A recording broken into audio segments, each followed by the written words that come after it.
So, what's up? What's your favorite scary movie? Showgirls. Absolutely frightening. What's yours? What's up, everybody? My favorite scary movie is Killer Clowns from Outer Space. It's B-Movie Camp, and I love it. What's yours? Maybe it's on this list. Tonight I'm going to tell you about all the movies that changed the game. We start off in 1975 with Spielberg's Jaws. Considered to be the industry's first blockbuster, the instant success of Jaws at the box office changed the way studios marketed and released their films. And due to a faulty mechanical shark that gave us the now infamous shark POV, we now have a plethora, a gaggle, a veritable cornucopia of movies that build suspense by showing us what the attacker is watching. We don't really see much of the shark itself until the end of the movie. The intensity of the attack scenes are created by layering the soundtrack with this vantage point. This technique was leaned on heavily in the Halloween franchise, as well as many others. Jaws also gave us the dolly zoom or vertigo shot. The camera angle pulls away while the lens zooms in and distorts the audience's perspective.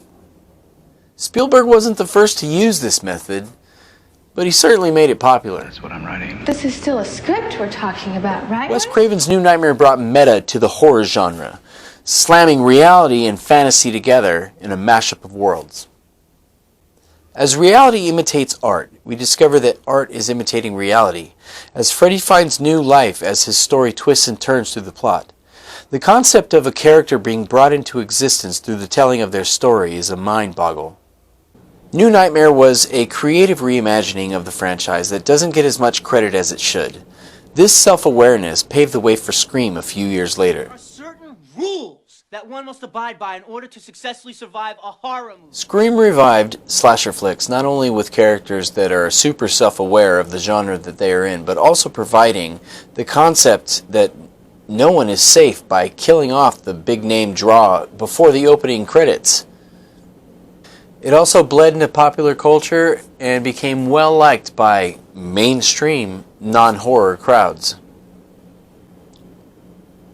The script's ability to poke fun at the genre while simultaneously using genre tropes but also breaking them was smart and attracted a wide audience. Add in strong female leads who aren't afraid to fight back against their attacker, you have a hit movie. The big twist ending of a secret second killer was a definite change to the horror film formula. They did it again in the sequel, and then proceeded to tell us that we should have seen it coming. Sid, I gotta have a partner. Because we probably should have seen it coming. I want to play a game. Then he dies right now. Which is it? Which is it?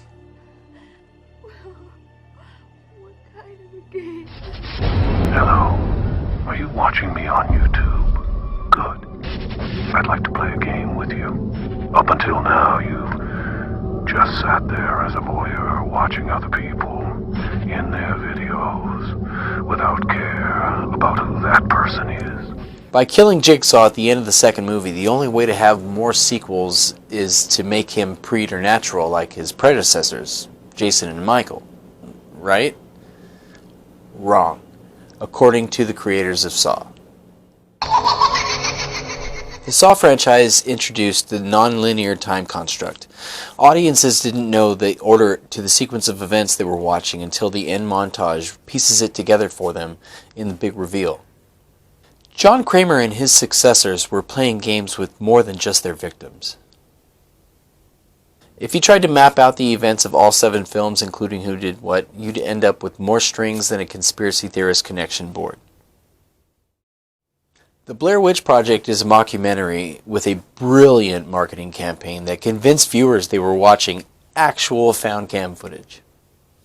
A well-timed television special all about the Blair Witch legend prior to the wide release of the film added to the curiosity hype.